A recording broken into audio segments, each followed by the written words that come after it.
Hello friends, welcome to Nand Kishore classes. Today we are going to cover very important concept, surface area and volumes. Two MCQs are there on your screen. First is related to cube and second is related to sphere. Let us start. First question I am going to solve here. Two cubes have their volumes in the ratio 1:27. So that means there are two cubes whose volumes ratio is given. I am considering V1 is the volume of first cube and V2 is the volume of second cube. Their ratio is 1/27. So I am writing V1 by V2 as 1/27. We need to find ratio of their surface areas. First of all, we should know what is the volume of a cube. Volume of a cube is given by side cube, right? I'm writing here V is equal to side cube. This is the formula. So I'm applying same for V1. Let's suppose side of first cube is A1, so it will be A1 cube and V2 will be A2 cube. So A1 cube over A2 cube, this is equal to 1/27. I hope this is clear. And now further if I write, I can combine A1 by A2 together. How can I combine them? I can write it A1 over A2 cube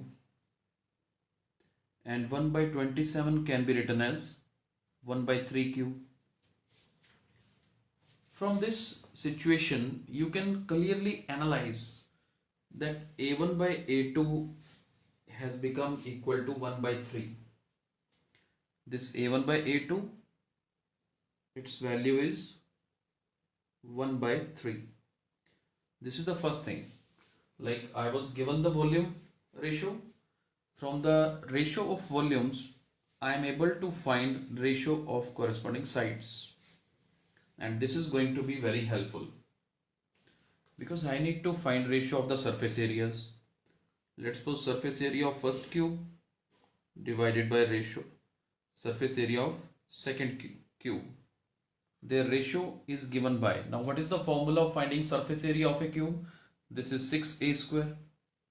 If you will see, you will get 6a square over 6a square, but I am writing A1 and A2 because sides are different. 6 and 6 is cancelled. We get A1 by A2 square. Now value of A1 by A2 is going to be used here. A1 by A2 is 1/3, so I am writing 1/3. 1/3 square makes it 1/9. So first question B part is going to be the answer. I hope this concept is clear. What we did, volume ratio was given, so we used the formula of volume. That was A1 cube over A2 cube concept we used and found the value of A1 by A2. And then we started finding surface area ratio by using 6a square, 6 times side square. When they are asking for surface area, we have considered it as total surface area. Let's move to second question now. First question is done. I hope you are clear with that. Come to second question.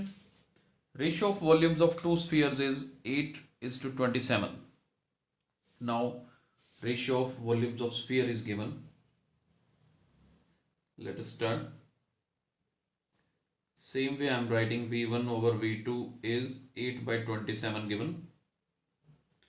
Now what is the formula of volume of sphere? It is 4/3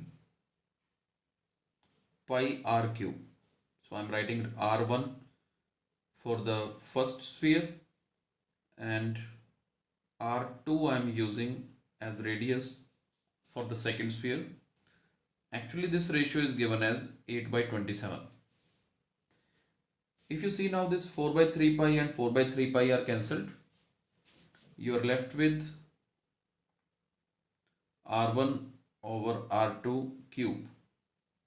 I have combined them together, and 8 over 27 can be written as 2 over 3 cube.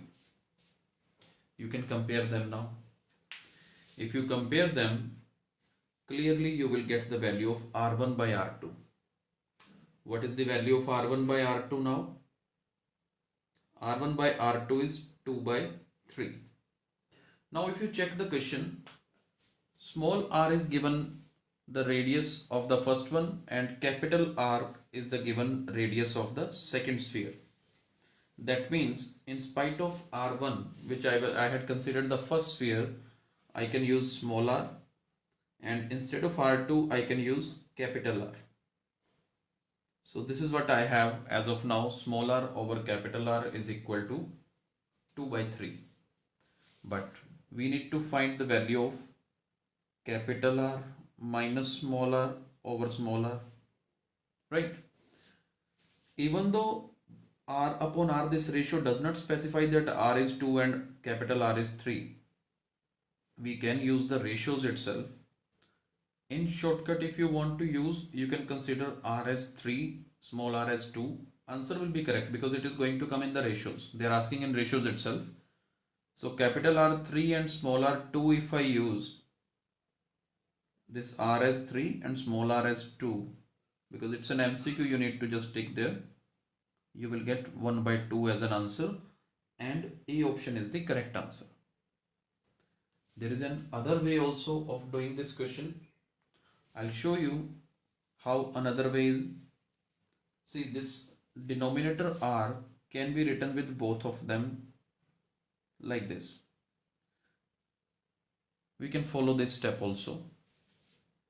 Capital R upon small r.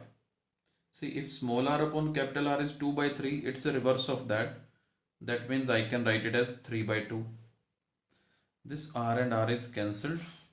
We get 1. Now you can do this calculation, because 3 by 2 minus 1 will come as 1 by 2 only. That means 1 ratio 2. So A option is going to be the correct answer. Either way you can solve it. I hope you are clear with the concept of both these questions. And if you think this video is helpful for the students, please like and share it. Thank you so much.